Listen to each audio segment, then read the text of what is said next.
Nous sommes extrêmement heureux de vous accueillir pour cette première soirée des Transformation Awards by TwoSpark. Des personnalités fortes, des visions ambitieuses, des réalisations inspirantes. C'est ce que nous avons voulu mettre en lumière avec cette première édition des Transformation Awards que je déclare dès à présent ouverte.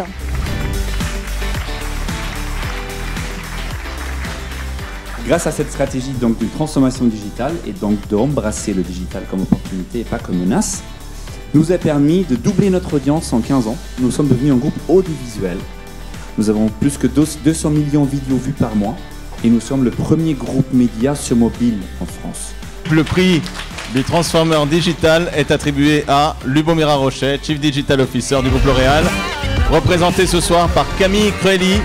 Et la transformation en tant que telle, elle a commencé en 2014, notamment avec l'arrivée de Lubomira directement au COMEX, en charge de la transformation. Et un des premiers leviers de cette transformation, ça a été de poser une stratégie claire, compréhensible par tous, par l'ensemble des 82 000 collaborateurs, qui partaient du constat des consommateurs. Qu'est-ce qui change dans la vie des consommateurs? Ils changent leur façon d'acheter, d'où un objectif, un premier axe stratégique autour du e-commerce. La deuxième chose qui changeait, c'était la partie relation, la façon dont on s'engageait avec eux. Et le troisième pan, c'était le changement avec les consommateurs, de la façon dont ils interagissaient avec les marques et avec les produits. Comment cette transformation, aujourd'hui, a transformé ton métier? Donc une des premières choses qui a été une réalité pour nous, c'est de réaliser que le geek developer qui a 26 ans, il ne va pas prendre un train pour aller dans le New Jersey, pour aller travailler au siège d'ADP, mais il a fallu qu'on crée en fait un lab à Chelsea, donc à Manhattan, à proximité de Google et des autres entreprises. Donc l'enjeu est vraiment autour de comment est-ce qu'on engage une population extrêmement volatile et qui peut très bien demain travailler pour 20, 30, 50% de plus juste à côté. Et du coup, le prix du Transformer Business est attribué à Foucault de la Rochère, Chief Efficiency Officer d'Accor-Hôtel. On a lancé un grand programme de formation qu'on a rebaptisé Heartist. Alors c'est pas artiste, c'est heart, le cœur. Ce que les gens attendent aujourd'hui, de la considération, un accueil et une expérience personnalisée. Et donc on a expliqué à nos personnels que le succès ne dépendait que d'eux. On sait que statistiquement, qu'un client mécontent, il en parle à une quinzaine de personnes autour de lui. Un client content, il en parle au mieux à 2-3 personnes. Il faut absolument la satisfaction client, c'est la clé du succès. Pour ma formation, je me suis aperçu que mon corps social ne prenait pas ce programme de formation. Ça n'avait aucun sens.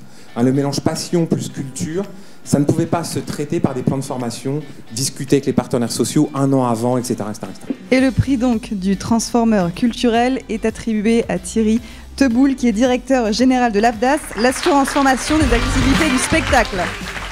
Quand il a fallu changer les choses, je me suis dit, si on m'oblige à le faire avec les personnes qui sont là, alors il faut que je m'intéresse un petit peu à l'ADN de cette entreprise et que c'est sur cet ADN qu'on va construire la transformation à venir. Moi, j'ai demandé à ce qu'on soit tous exemplaires. Et finalement, la plus belle reconnaissance qu'on a aujourd'hui, c'est que, il y a une nouvelle réforme de la formation. Vous savez, dans mon portable, une lettre signée de Muriel Pénicaud m'annonçant mon agrément sur le champ que j'avais déposé. Donc je suis un des 10 survivants de la dernière réforme. Pour moi, c'est une récompense de ce changement. En fait, on parlait tout à l'heure de comment on sait qu'on a réussi. C'est une récompense d'avoir cet agrément. Donc chaque année, on va voir les startups, on leur dit pourquoi vous n'êtes pas contente avec vos grands groupes. Donc ils nous disent c'est lent, le déséquilibre de la relation. Quand je vais voir un grand groupe, je me retrouve face à 15 personnes, que des mecs, alors que je suis une fille et que je demande que 20 000 €, il y a 3 avocats. Problème, normal. Et on s'est dit oui, mais les grands groupes font beaucoup de choses. Donc on va aller voir les grands groupes et on a essayé d'aller voir pourquoi il y avait cette insatisfaction. Et en fait, on se rend compte, c'est une question de transformation aussi, que le top management, il y va, il est convaincu. Mais après, c'est compliqué de mobiliser son middle management parce qu'il y a cette frilosité, parce qu'on n'est pas incentivé, parce qu'on ne comprend pas pourquoi on veut nous mettre des startups dans notre métier. Et enfin, il y a des process qui sont lourds et du coup, il faut aider ces startups. Et donc le prix du Transformer de l'année est adressée à Philippe Cornilla, directeur de l'accélération digitale de la branche infrastructure d'Eiffage. Il n'est pas là, mais je le connais un peu. Il a commencé par un CAP d'électricien. Et en fait, petit à petit, il est allé sur des chantiers, il a vu des gens, et puis il est devenu CDO. Il s'est familiarisé avec le numérique, donc c'est une super histoire. On arrive à être plus innovant.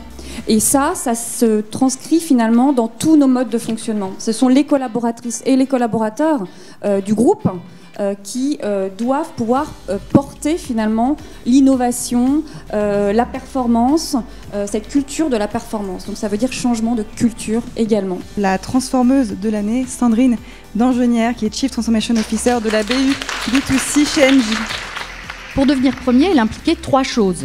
D'abord croître. Le deuxième axe de cette transfo, le deuxième chemin à parcourir, c'est la performance évidemment. Et le troisième chemin de notre transformation, bien sûr, c'est de réussir à faire tout ça en embarquant les collaborateurs, en développant leur employabilité. Ils étaient sur des métiers qui parfois évoluent, voire disparaissent. Nous, on a tout un tas de call centers en France, on avait 2000 personnes, et avec la transformation de notre relation client vers le digital, il faut faire évoluer tous ces gens qui là, ne reçoivent plus d'appels téléphoniques.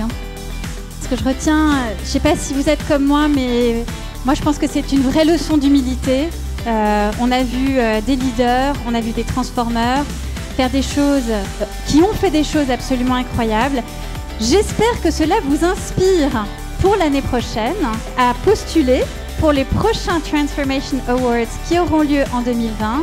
Pour vous retrouver sur scène, et donc je vous dis à l'année prochaine.